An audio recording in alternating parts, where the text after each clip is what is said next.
Bien-aimés frères et sœurs, vous connaîtrez la vérité et la vérité vous affranchira. Ça, c'est pas moi qui le dis, c'est la Bible qui le dit. Mais moi, je vous dis mieux. Vous connaîtrez la vérité historique, notamment celle de vos ancêtres kémites, et vous aurez une vision globale de ce que c'est que la vraie souveraineté politique. J'ajoute, vous reviendrez à la spiritualité africaine ancestrale et vous comprendrez les enjeux de l'indépendance économique. Et pour terminer, vous accepterez votre identité culturelle kémite et vous obtiendrez deux choses. La première, c'est la paix. La seconde, c'est le développement, à une condition. L'unité de toute l'Afrique noire, l'unité de tous les Noirs du monde entier.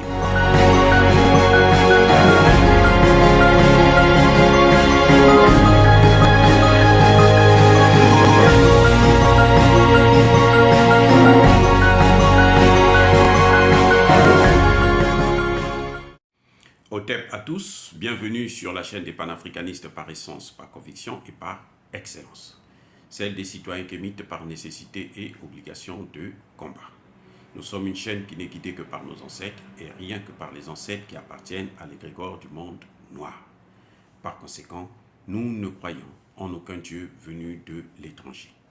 Toutefois, cette vidéo n'est aucunement destinée à inciter à la haine ou à la violence, car nous menons un combat qui est d'abord et avant tout spirituel, intellectuel et démocratique.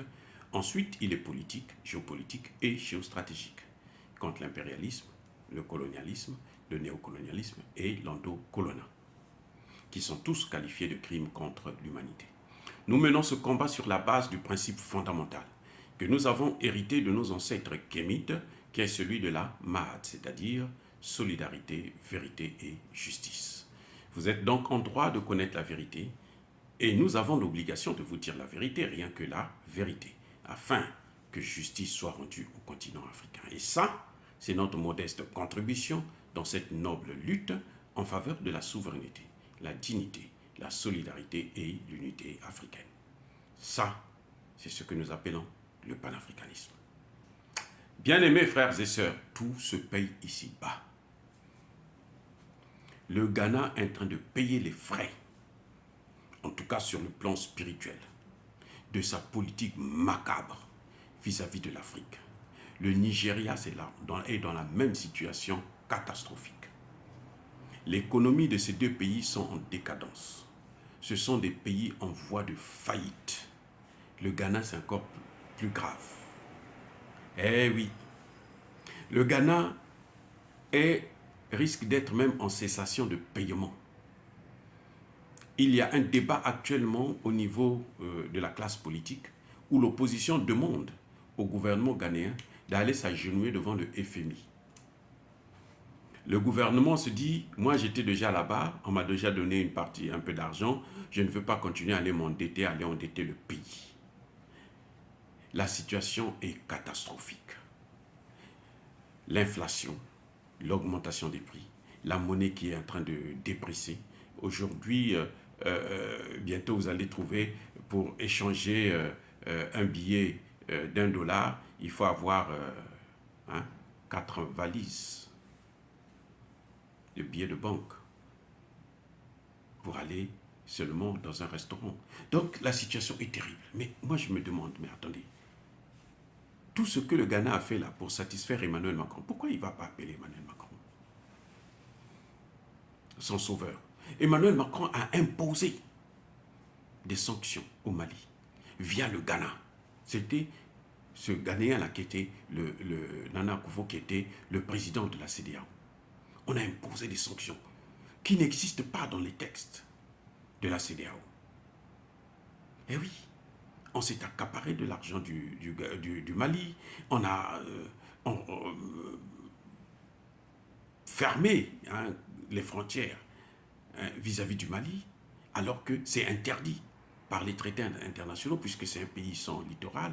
Donc on ne peut pas mettre un embargo, fermer les frontières comme ça vis-à-vis d'un tel pays.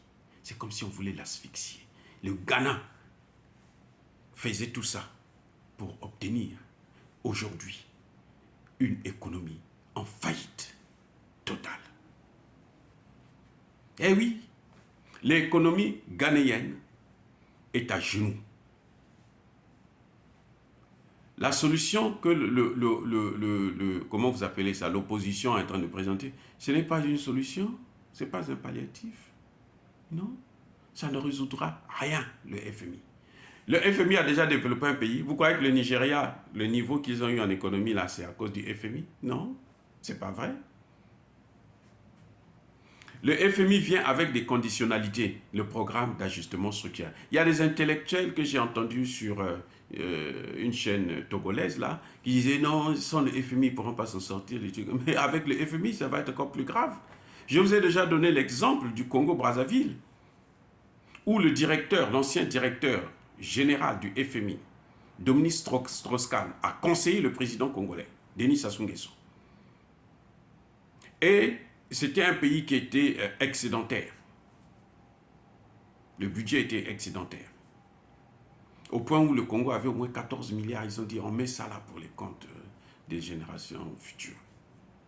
Le gars est venu en moins de 2 ans, il a mis l'économie congolaise par terre. Et jusqu'aujourd'hui, le Congo n'arrive pas à se relever. C'était bien un expert du FMI, le directeur général du FMI, qui a été viré à cause d'une affaire de fesses. Eh oui, les gars.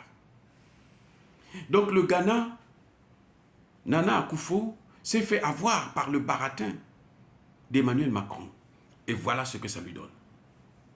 Il ne peut pas aller chez Emmanuel Macron parce que la France, là, elle est endettée à hauteur de 3 000 milliards d'euros.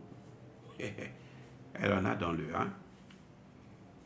La maudite junte française a des problèmes elle-même. Sans compter les nouveaux problèmes qu'ils ont avec le gaz et autres, des crises sociales qui vont à répétition, qui vont se multiplier d'ici la fin de l'année. Mais le Ghana va faire quoi? Elle a fait tout ça là, elle a servi la France dans un plateau en or pour obtenir quoi? Qu'est-ce qu'elle a obtenu? Que la France aille le sauver. La France elle-même est menacée dans certains pays par les États-Unis. Ils sont alliés, hein? Ils sont des alliés, hein? Mais les États-Unis les piétinent. Et ça, c'est bien fait pour eux. Moi, je suis content. Là quand c'est comme ça, là, je suis américain. I am an American. Ah oui? Quand c'est comme ça pour punir la France, là, je suis américain et je soutiens la politique américaine. Nako, Nalobiango. C'est pas possible. C'est pas possible. Regardez le grand Nigeria. Emmanuel Macron vient boycotter l'écho de la CEDEAO pour mettre l'écho Ouattara. Donc Ouattara Macron. Le Nigeria ne dit rien. Le Mali est massacré par les pays de la CEDEAO. Le Nigeria se tait, ferme sa gueule. Le Nigeria lui-même, son économie est en décadence. Voilà comment les Africains se laissent toujours avoir. Ils torturent les siens, les leurs, juste pour faire plaisir à un étranger qui après se retourne contre eux-mêmes. C'est ça, c'est ça. C'est-à-dire que vous devrez comprendre cette leçon. Nous, Africains, nous devrons comprendre ça. L'Afrique, c'est la solidarité. L'Afrique, c'est la justice. L'Afrique, c'est la vérité. Si vous voulez les valeurs humaines, vous devrez les avoir en Afrique. Les droits de l'homme sont nés là, au Mali. Si nous prenons les temps les plus récents, les droits de l'homme que les Américains utilisent aujourd'hui, c'est né là, au Mali.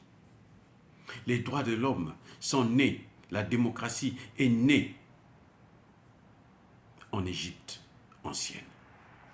Les Grecs n'ont rien inventé. Oh, Théophile Obenga connaît mieux que moi, le grand professeur.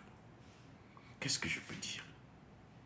Ce n'est que j'espère que les autres leaders africains vont tirer des leçons pour ne plus se laisser avoir par ces Occidentaux, comme aujourd'hui on est en train de voir le Rwanda qui se sert au Congo démocratique parce qu'il a le soutien des Américains. Il est en train de détruire, balkaniser le Congo démocratique parce qu'il a le soutien des Américains. On est en train de voir Tshisekedi qui n'est pas capable de prendre des responsabilités, qui n'est pas capable d'acheter des armes chez les Russes parce que les Américains lui disent non, tu ne fais pas ça. va prendre les Kenyans et ils vont venir régler le problème. Non. Ça, c'est le cafouillage politico-militaire. La vraie solution, c'est d'aller vers les Russes, acheter des armes et former les militaires, faire la guerre, combattre les M23. Et vous allez voir le cadeau qu'on va lui donner. Dès qu'il va perdre le pouvoir, là, ce sont les mêmes qui vont l'écraser. Mobutu a tout donné aux Américains. Tout. Il a tout donné. Ce sont les mêmes Américains qui ont dit, si vous ne tuez pas Mobutu, là, vous n'allez pas vous développer. La population congolaise, aussi naïve qu'elle soit, avec tous ces danseurs et buveurs, ce qu'ils ont fait, c'est qu'ils ont chassé Mobutu. Et depuis, les Américains ne leur ont jamais donné le développement. Pire encore, ce sont eux qui sont en train de diviser le Congo. C'est devenu un laboratoire d'expérimentation, des vaccins, des armes biologiques, ainsi de suite. Eh oui, maintenant ils veulent le balkaniser parce qu'ils trouvent qu'il est trop grand, trop riche. Oh, bien-aimés frères et sœurs, que mes frères et sœurs du Ghana puissent comprendre que ce n'est pas la haine contre eux, mais c'est contre ces hommes-là qui ont pris des décisions pour faire souffrir leurs frères du Mali, pour faire souffrir leurs frères de l'Afrique centrale, de l'Ouest, pour empêcher à ce que l'Afrique de l'Ouest puisse avoir sa monnaie à elle, pour soutenir le Wakan. Ils se sont, ils ont résisté un peu, mais à demi-mot. Ils n'ont pas pris de position claire. Aujourd'hui, on serait avancé dans ce dossier. Le CFA aurait disparu et ça aurait sauvé au moins les pays de l'Afrique de l'Ouest. Pendant que ceux de l'Afrique centrale continuent à dormir, continuent à danser, continuent à préserver les intérêts de leurs enfants, pour la présidence, bien sûr, le pouvoir, c'est tout. Au moins ceux de l'Afrique de l'Ouest seraient sauvés. Mais le Nigeria et le Ghana se sont tus. Ils ont tourné le dos comme si ça ne les concernait pas.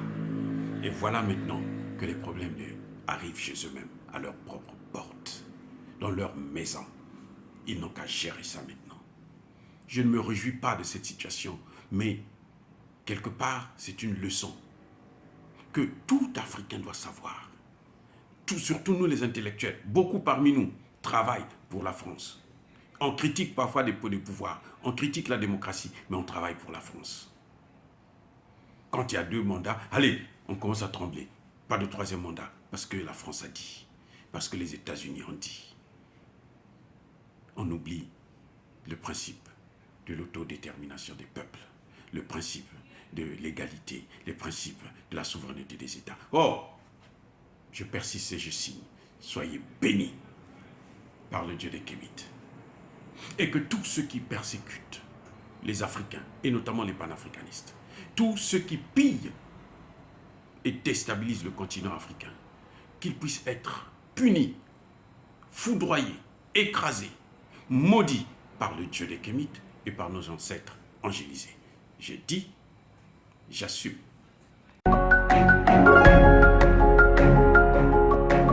Eux, ils marchent par la foi et non par la vue. Mais moi, je vous conseille vivement de marcher par la connaissance scientifique et historique, notamment celle de nos ancêtres kémites, par les 5 sens et par l'intelligence.